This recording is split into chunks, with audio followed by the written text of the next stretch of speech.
ఈ వీడియోలో మనం కంజెస్టివ్ హార్ట్ ఫెయిల్యూర్ చూద్దాం. ముందుగా అయితే ఛానల్ని సబ్స్క్రైబ్ చేసుకోండి, లైక్ షేర్ కామెంట్ చేయండి. కింద డిస్క్రిప్షన్లో నోట్స్ లింక్ ప్రొవైడ్ చేస్తే అక్కడికి వెళ్ళి నోట్స్ డౌన్లోడ్ చేసుకోండి. ఓకే, జాగ్రత్తగా వినండి, ఇది చాలా important topic. Congestive heart failure is a physiological state in which the heart is unable to pump enough blood to the metabolic needs of the body. అంటే for example heart మనకు ఒక మినిట్కి 5 litres of బ్లడ్ని pump చేస్తుంది అనమాట. Okay, 5 litres blood pump చేసినప్పుడు మన metabolic needs ఏవైతే ఉంటాయో, oxygen supply కానివ్వండి, వేరే రియాక్షన్స్ కానివ్వండి, మనకు అవి ఫుల్ఫిల్గా జరుగుతాయి. ఓకే, దీనిలో మనకు ఎటువంటి ఇష్యూ ఉండదన్నమాట. ఓకే, లేకపోతే మనకు ఒక హార్ట్ ఒకవేళ 3 లీటర్సే పంప్ చేస్తుంది అనుకోండి, అప్పుడు మనకు మెటబాలిక్ నీడ్స్ అనేటివి ఫుల్ఫిల్ కావు. అంటే మనకు ఆక్సిజన్ అనేది కరెక్ట్గా సప్లై అవ్వదు, వేరే రియాక్షన్స్ అనేటివి సప్లై కరెక్ట్గా జరగవు. దానివలన మనకు కంజెస్టివ్ హార్ట్ ఫెయిల్యూర్ అనేది జరుగుతుంది అన్నమాట. Okay, CHF is a serious progressive condition that is usually chronic and can be life threatening. అంటే మనకు క్రోనిక్ అంటే మెల్లిమెల్లిగా అది పెద్దగా అవుతూ వస్తుంది. సో లైఫ్ థ్రెటనింగ్ ఎందుకంటారు అంటే అది లాంగర్ అంటే ఎక్కువ కాలం వరకు మనకు ఇది ఉంటుందన్నమాట. ఓకే, క్రోనిక్ అంటే ఏంటిది, మెల్లిమెల్లిగా డెవలప్ అయ్యి లాంగర్గా ఉంటుందన్నమాట. Okay, the name heart failure does not mean that heart has completely failed or stopped. అంటే మనకు హార్ట్ ఫెయిల్యూర్ అంటే మీరు అనుకున్నారు హార్ట్ కంప్లీట్గా స్టాప్ అయిపోయింది, ఫెయిల్ అయిపోయింది, అలా కాదు ఇది. ఓకే, ఒక ఛాంబర్ లేకపోతే 2-3 ఛాంబర్స్ హార్ట్ ఛాంబర్స్ కరెక్ట్గా బ్లడ్ని పంప్ చేయకపోతే దాన్ని మనం కంజెస్టివ్ హార్ట్ ఫెయిల్యూర్ అంటాం. ఓకే, అది ఇక్కడ ఉంది. But it means that 1 or more chamber of heart has failed to keep up the volume, okay, of blood flowing through them. Okay, తర్వాత వచ్చేసి టైప్స్ ఆఫ్ హార్ట్ ఫెయిల్యూర్. మనకు 2 types ఉంటాయి heart failure. Left sided heart failure ఉంటుంది and right sided heart failure ఉంటుంది. Okay, left-sided heart failure occurs when the left ventricle fails to pump blood efficiently to the systemic circulation. Okay, మనకు left ventricle నుంచి మనకు బాడీకి blood అనేది supply అవుతుంది, ఎందుకంటే అది చాలా థిక్గా ఉంటుంది అనమాట. Okay, left ventricle. Okay, it includes మనకు దీంట్లో 2 ఉంటాయి, సిస్టాలిక్ హార్ట్ ఫెయిల్యూర్ ఉంటుంది అండ్ నెక్స్ట్ వచ్చేసి డయాస్టాలిక్ హార్ట్ ఫెయిల్యూర్ అనేది. ఫస్ట్ వచ్చేసి సిస్టాలిక్ హార్ట్ ఫెయిల్యూర్ చూద్దాం. ఓకే, ముందుగా అయితే మనకు సిస్టోల్ అంటే కాంట్రాక్షన్ అనమాట, డయాస్టోల్ అంటే relaxation. Okay, systolic heart failure or systolic dysfunction అంటే మనకు కాంట్రాక్షన్ అనేది సరిగ్గా జరగదు, దాన్ని మనం సిస్టోలిక్ హార్ట్ ఫెయిల్యూర్ అనొచ్చు, లేకపోతే సిస్టోలిక్ డిస్ఫంక్షన్ అనేది చెప్పొచ్చు. తర్వాత వచ్చేసి diastolic heart failure or diastolic dysfunction అంటే మనకు రిలాక్సేషన్ అనేది సరిగ్గా జరగనప్పుడు దాన్ని డయాస్టోలిక్ హార్ట్ ఫెయిల్యూర్ అంటారు, లేకపోతే డయాస్టోలిక్ డిస్ఫంక్షన్ అంటారు. ఓకే, ఇప్పుడు మనం నార్మల్ చూద్దాం, నార్మల్ హార్ట్ రేట్ లేకపోతే నార్మల్ బ్లడ్ ఫ్లో చూద్దాం త్రూ హార్ట్. ఫస్ట్ వచ్చేసి మనకు ఇది నార్మల్ హార్ట్ అన్నమాట. ఓకే, వెంట్రికల్స్ ఇవి 2 వెంట్రికల్స్, ఇది లెఫ్ట్ వెంట్రికల్, ఇది right ventricle. Okay, the ventricles fill normally with blood. మనకు నార్మల్గా ఎంత రేంజ్ ఫిల్ అవ్వాలో అంతే ఫిల్ అవుతుంది. సో మనకు ఎంత ఫిల్ అవుతుందో అంతే బ్లడ్ అనేది మనకు బయటికి పంప్ అవుతుంది. Okay, the ventricles pump out about 60% of the blood. ఎంత ఫిల్ అయిందో అంతే పంప్ అవుతుంది. నెక్స్ట్ వచ్చేసి మనకు డయాస్టోలిక్ డిస్ఫంక్షన్, ఇక్కడ మనం చూడాలి ఇప్పుడు. ఓకే, ముందుగా మీకు systolic heart failure is known as systolic dysfunction. ఒక పేషెంట్కి ప్రీవియస్గా హార్ట్ ఫెయిల్యూర్ వచ్చినా, లేకపోతే ఇస్కెమిక్ హార్ట్ డిసీజ్ వచ్చినా, లేకపోతే హార్ట్ అటాక్ వచ్చినా, దాని వలన మనకు ఈ వెంట్రికల్స్ ఏవైతే ఉన్నాయో, ఇవి 2 వెంట్రికల్స్ కదా, వెంట్రికల్స్ ఏవైతే ఉంటాయో మనకు ఎన్లార్జ్ అవుతాయి అన్నమాట, బల్జ్ అవుతాయి మొత్తం. ఇక్కడ చూడండి, ఇక్కడ నార్మల్గా ఉన్నాయి, ఇక్కడ వచ్చేసి మనకు ఎన్లార్జ్ అయిపోయినాయి కదా, అలా ఎన్లార్జ్ అవుతాయి. ఎన్లార్జ్ అవ్వడం వల్ల మనకు బ్లడ్ అయితే ప్రాపర్ ఫిల్ అవుతుంది, దీంట్లో ప్రాపర్గా బ్లడ్ అనేది ఫిల్ అవుతుంది. కాకపోతే మనకు ఎన్లార్జ్ అవ్వడం వల్ల ఎలాస్టిసిటీ పెరగడం వల్ల ఇవి ప్రాపర్గా పంప్ చేయలేవు అనమాట. ఎంత అమౌంట్ అయితే పంప్ చేయాలో అంత అమౌంట్ని పంప్ చేయలేవు. ఓకే, ఇది వచ్చేసి మనకు సిస్టాలిక్ హార్ట్ ఫెయిల్యూర్ అనమాట. మనకు systolic heart failure left sided systolic heart failure ఉండొచ్చు, right sided systolic heart failure ఉండొచ్చు మనకు, లేకపోతే 2 ఒకటేసారి హార్ట్ ఫెయిల్యూర్ ఉండొచ్చు, బోత్ సైడ్ హార్ట్ ఫెయిల్యూర్ అంటే మనకు లెఫ్ట్ వెంట్రికల్ రైట్ వెంట్రికల్ ఒకేసారి ఎన్లార్జ్ అవ్వచ్చు, లేకపోతే లెఫ్ట్ వెంట్రికల్ ఒకసారి ఎన్లార్జ్ అవ్వచ్చు, లేకపోతే రైట్ వెంట్రికల్ ఒకసారి ఎన్లార్జ్ అవ్వచ్చు. ఓకే, ఇక్కడ చూడొచ్చు అదే ఇంతకుముందు చెప్పా కదా, weak and enlarge ventricles fails to contract properly. Improper contraction of ventricle causes inadequate pumping of blood towards the aorta. Okay, aorta ki blood అనేది పంప్ చేయవు. ఇక్కడ చూడొచ్చు మనకు the ventricles pump out less than 40 to 50% of the blood. తక్కువ blood ని pump చేస్తాయి. Okay, ఇప్పుడు మనం ఈ condition leads to less cardiac output, less stroke volume and after load. ఇవి ఆఫ్టర్ లోడ్ కార్డియాక్ అవుట్పుట్ ఎలా డిక్రీజ్ అవుతుందో చూద్దాం.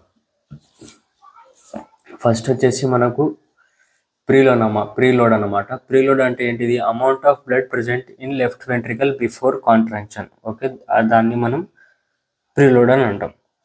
మనకు ఆఫ్టర్ లోడ్ ఫోర్స్ అంటే ఒక ఫోర్స్ ఎంత రిక్వైర్డ్ కావాలో బ్లడ్ని ఎజెక్ట్ చేయడానికి, ఎక్కడి నుంచి? Left ventricle to iota. Left ventricle నుంచి అయోటాకి ఎజెక్ట్ చేయడానికి ఎంత ఫోర్స్ కావాలో దాన్ని మనం ఆఫ్టర్ లోడ్ అని అంటాం. ఓకే, మనకు ఆఫ్టర్ లోడ్ డిక్రీజ్ అయింది అనుకుందాం. ఆఫ్టర్ లోడ్ డిక్రీజ్ అయితే మనకు బ్లడ్ అనేది ఎక్కువగా పంపు కాదు, ఫర్ అయోటాక్ అనేది ఎక్కువగా వెళ్ళదు. సో దాని వలన మనకు ఏం జరుగుతుంది? స్ట్రోక్ వాల్యూమ్ అనేది డిక్రీజ్ అవుతుంది. స్ట్రోక్ వాల్యూమ్ అంటే ఏంటిది? Amount of blood pumped with each heart beat. మనకు ఈచ్ హార్ట్ బీట్కి అమౌంట్ ఆఫ్ బ్లడ్ ఎంత పంప్ అవుతుంది అంటే 70 ml పంప్ అవుతుంది. మనకు 1 minute 70 బీట్స్ ఉన్నాయి. ఓకే, ఇది వచ్చేసి స్ట్రోక్ వాల్యూమ్ అన్నమాట. తర్వాత వచ్చేసి cardiac output. The volume of blood ejected by left ventricle per minute is known as cardiac output. మనకు నార్మల్ కార్డియాక్ అవుట్పుట్ వాల్యూ ఎంత ఉంది? Stroke volume into heart rate, ఇది వచ్చేసి ఫార్ములా. ఓకే, స్ట్రోక్ వాల్యూమ్ ఎంత? మనకు 70 బీట్స్ ఇంటూ 70 ml. 70 ఇంటూ 70 మనకు 4900 ml per minute, అంటే దగ్గరగా 5 లీటర్ పర్ మినిట్ మనకు నార్మల్ కార్డియాక్ అవుట్పుట్. అది ఇంత బ్లడ్ అనేది మనకు పర్ మినిట్కి పంప్ అవుతుంది అన్నమాట. సో మనకు ఆఫ్టర్ లోడ్ డిక్రీజ్ అవుతుంది. ఆఫ్టర్ లోడ్ డిక్రీజ్ అవ్వడం వల్ల మనకు ప్రాపర్ బ్లడ్ అనేది అయోటాకి వెళ్ళదు. సో అయోటాకి వెళ్ళకుండా మనకు స్ట్రోక్ వాల్యూమ్ అనేది డిక్రీజ్ అవుతుంది. స్ట్రోక్ వాల్యూమ్ డిక్రీజ్ అయిందనుకో మనకు కార్డియాక్ అవుట్పుట్ ఆటోమేటిక్గా డిక్రీజ్ అవుతుంది. తర్వాత వచ్చేసి diastolic heart failure. In diastolic heart failure, the left ventricle fails to relax due to muscle stiffness. ఇక్కడ చూడండి, మనకు ఇక్కడ ఏం జరుగుతుందంటే డయాస్టోలిక్ హార్ట్ ఫెయిల్యూర్లో మెయిన్గా మనకు ఈ హార్ట్ వెంట్రికల్స్ ఏవైతే ఉంటాయో స్టిఫ్గా అయిపోతాయి. స్టిఫ్గా అయిపోయినప్పుడు మనకు ప్రాపర్గా బ్లడ్ అనేది దీంట్లో ఫిల్ కాదు. ఓకే, ఎక్కువ అమౌంట్, ఎంత నార్మల్ రేంజ్ ఎంత ఫిల్ అవ్వాలో అంత ఫిల్ అవ్వదు. సో మనకు ఎంత ఫిల్ అవ్వాలో అంత ఫిల్ అవ్వనప్పుడు మనకు ప్రాపర్ బ్లడ్ అనేది మనకు బయటికి సప్లై అవ్వదు. ఓకే, దీని వలన మనకు డయాస్టోలిక్ హార్ట్ ఫెయిల్యూర్ అనేది జరుగుతుంది. ఇక్కడ చూడొచ్చు, due to stiffness and reduced elasticity the left ventricle fails to fill properly with blood. Okay, మనకు ఇక్కడ చూడొచ్చు, మనకు స్టిఫ్నెస్ అనేది వచ్చింది, షేప్ అనేది కొంచెం రెడ్యూస్ అయిపోయింది. Okay, improper filling relaxation of ventricles causes inadequate pumping of blood forward to iota. మనకు ఇన్అడిక్వేట్ పంపింగ్ అంటే ప్రాపర్గా ఫిల్ అయినప్పుడు పంపింగ్ కూడా జరగదు కదా. This condition leads to decrease in preload, stroke volume decrease అవుతుంది, అదేవిధంగా కార్డియాక్ అవుట్పుట్ అనేది డిక్రీజ్ అవుతుంది. నార్మల్ బ్లడ్ ఫ్లో పాత్వే, దాంట్లో అబ్స్ట్రక్షన్ జరిగితే ఎలాంటి కాన్సిక్వెన్సెస్ వస్తాయి ఇప్పుడు చూద్దాం. ఫస్ట్ వచ్చేసి మనకు ఇన్ఫీరియర్ వెనా కేవా లేకపోతే సుపీరియర్ వెనా కేవా నుంచి మనకు బ్లడ్ అనేది రైట్ ఏట్రియంలోకి వస్తుంది. ఓకే, రైట్ ఏట్రియం నుంచి రైట్ వెంట్రికల్కి వస్తుంది. రైట్ వెంట్రికల్ నుంచి మనకు పల్మనరీ ఆర్టరీకి వెళ్తుంది. పల్మనరీ ఆర్టరీ నుంచి మనకు బ్లడ్ ఏదైతే ఉంటుందో మనకు లంగ్స్లోకి వెళ్తుంది. సో మనకు ఇక్కడ డయాస్టోలిక్ డిస్ఫంక్షన్, సిస్టోలిక్ డిస్ఫంక్షన్ ఉండడం వల్ల మనకు బ్లడ్ అనేది రైట్ వెంట్రికల్ నుంచి బ్యాక్ ఫ్లోకి వస్తుంది. బ్యాక్ ఫ్లోకి వెళ్ళి మనకు రైట్ ఏట్రియంలోకి వెళ్తుంది. రైట్ ఏట్రియంలో నుంచి మళ్ళీ మనకు బ్లడ్ సుపీరియర్ వెనా కేవా అండ్ ఇన్ఫీరియర్ వెనా కేవా త్రూకి వెళ్ళి మనకు డ్యూ టు గ్రావిటీ బ్లడ్ అనేది కిందికి వస్తుంది. కిందికి వచ్చేసి మనకు లివర్లో, లెగ్స్లో అండ్ అబ్డామెన్లో బ్లడ్ అనేది అక్యూములేట్ అవుతుంది అన్నమాట. అక్యూములేట్ జరిగి మనకు లెగ్స్లో స్వెల్లింగ్ వస్తుంది. దీన్ని ఏమంటాం మనం? రైట్ సైడెడ్ హార్ట్ ఫెయిల్యూర్లో ఇలాంటి కాన్సిక్వెన్సెస్ చూస్తాం, right sided heart failure. Okay, next వచ్చేసి అదేవిధంగా ఇప్పుడు left ventricle, left side of heart. Okay, మనకు బ్లడ్ అనేది పల్మనరీ ఆర్టరీ నుంచి లంగ్స్కి వెళ్ళింది కదా, ఇప్పుడు ఈ లంగ్స్కి వెళ్ళిన బ్లడ్ ఏదైతే ఉంటుందో పల్మనరీ వీన్ త్రూ మనకు లెఫ్ట్ ఏట్రియంకి వస్తుంది, లెఫ్ట్ వెంట్రికల్కి వస్తుంది, లెఫ్ట్ వెంట్రికల్ నుంచి అయోటాకి వెళ్ళాలి. సో మనకు డయాస్టోలిక్ లేకపోతే సిస్టోలిక్ డిస్ఫంక్షన్ ఉన్నప్పుడు మనకు బ్లడ్ అనేది లెఫ్ట్ వెంట్రికలే కదా, లెఫ్ట్ వెంట్రికల్ నుంచి మనకు ఫార్వర్డ్కి వెళ్ళదు అనమాట. ఫార్వర్డ్ వెళ్ళకపోతే మనకు బ్యాక్ ఫ్లో ఉంటుంది. బ్లడ్ బ్యాక్ ఫ్లో లెఫ్ట్ ఏట్రియంకి వస్తుంది, లెఫ్ట్ ఏట్రియం నుంచి మళ్ళీ పల్మనరీ వీన్కి వస్తుంది, పల్మనరీ వీన్ నుంచి మళ్ళీ మనకు లంగ్స్లోకి అనేది బ్లడ్ వస్తుంది. బ్లడ్ ఇక్కడికి వచ్చి అక్యూములేషన్ జరుగుతుంది. అక్యూములేషన్ జరిగి మనకు కంజెషన్ ఫామ్ అవుతుంది. అదే లంగ్స్ అనేటివి స్వెల్ అవుతాయి. ఓకే, దీన్ని మనం left sided heart failure complication అన్నమాట. Okay, etiology or causes of CHF.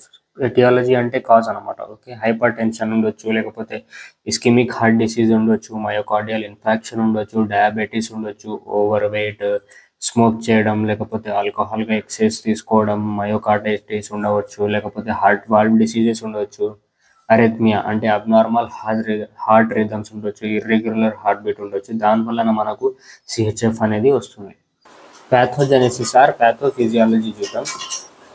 Impaired pump function అవ్వడం వల్ల, అదే మనకు డయాస్టోలిక్ లేకపోతే సిస్టాలిక్ డిస్ఫంక్షన్ అవ్వడం వల్ల మనకు ఆర్టెరియల్ ప్రెషర్ అనేది డిక్రీజ్ అవుతుంది. ఓకే, ఎందుకంటే arterial pressure decreases because each contraction pump less blood decreasing forward blood flow. అంటే ఇక్కడ అయోటా నుంచి బ్లడ్ అనేది బాడీకి వెళ్ళాలి కదా, బాడీకి వెళ్ళాలంటే మనకు ఆర్టరీస్ త్రూ వెళ్ళాలి. మనకు ఆర్టరీస్లో ఈ అయోటా మనకు ఈ వెంట్రికల్ అనేది లెస్ బ్లడ్ సప్లై చేస్తుంది. లెస్ బ్లడ్ సప్లై చేస్తే మనకు ఆర్టరీస్లో లో బ్లడ్ ఫ్లో ఉంటుంది. ఓకే, దానివలన మనకు డిక్రీజ్డ్ రీనల్ పర్ఫ్యూజన్. రీనల్ అంటే మనకు రీనల్ ట్యూబ్యూల్స్ లైక్ కిడ్నీలో ఉంటాయి కదా, DCT, PCT, proximal convoluted tubule, distal convoluted tubule, దానికి మనకు లెస్ బ్లడ్ అనేది వెళ్తుంది. పర్ఫ్యూజన్ అంటే blood flow. Decreased renal perfusion అంటే decreased blood flow in kidneys అన్నమాట. ఓకే, దానివల్ల మనకు కిడ్నీ డిటెక్ట్ చేసి మనకు బ్లడ్ ఫ్లో అనేది తగ్గిందని డిటెక్ట్ చేసి మనకు రెనిన్, యాంజియోటెన్సిన్, ఆల్డోస్టెరాన్ సిస్టమ్ని యాక్టివేట్ చేస్తుంది. యాక్టివేట్ చేసినప్పుడు మనకు వాటర్ రిటెన్షన్ అనేది ఎక్కువ జరుగుతుంది. దానివలన మనకు బ్లడ్ వాల్యూమ్ పెరుగుతుంది. పెరిగినప్పుడు మనకు ప్రీలోడ్ ఇంక్రీజ్ అవుతుంది, కార్డియాక్ వర్క్ లోడ్ కూడా ఇంక్రీజ్ అవుతుంది అన్నమాట. తర్వాత వచ్చేసి venous pressure increases because inadequate pumping causes blood to pool in venous system. అంటే ఇంతకుముందు అన్నాను కదా మనకు పల్మనరీ వీన్. ఓకే, బ్లడ్ అనేది పల్మనరీ వీన్ నుంచి మనకు లెఫ్ట్ ఏట్రియం, లెఫ్ట్ వెంట్రికల్ నుంచి అయోటాకి వెళ్ళాలి. కాకపోతే మనకు ఇక్కడ బ్యాక్ ఫ్లో వస్తుంది.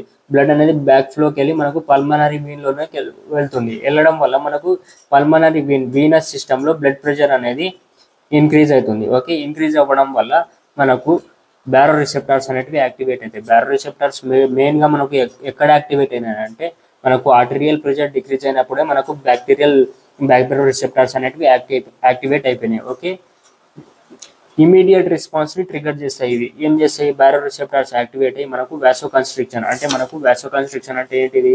బ్లడ్ వెజల్ని కన్స్ట్రిక్ట్ చేస్తాయి. డైలేట్ ఉన్న బ్లడ్ వెజల్స్ని కన్స్ట్రిక్ట్గా చేస్తాయి. ఇలా చేసినప్పుడు మనకు ఆఫ్టర్ లోడ్ అనేది ఇంక్రీజ్ అవుతుంది. ఓకే, దానివల్ల మనకు హార్ట్ ఫెయిల్యూర్ అనేది జరుగుతుంది.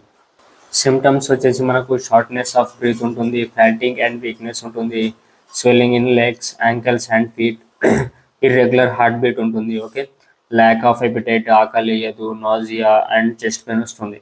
తర్వాత వచ్చేసి కాంప్లికేషన్స్లో మనకు కిడ్నీ డ్యామేజ్ అవ్వచ్చు, లేకపోతే లివర్ డ్యామేజ్ అవ్వచ్చు, లేకపోతే హార్ట్ వాల్వ్ ప్రాబ్లమ్స్ వచ్చే ఛాన్సెస్ ఉన్నాయి, లేకపోతే లంగ్స్ డిసార్డర్స్ అనేటివి ఛాన్సెస్ ఉన్నాయి. తర్వాత వచ్చేసి డయాగ్నోస్టిక్ ఎవాల్యుయేషన్.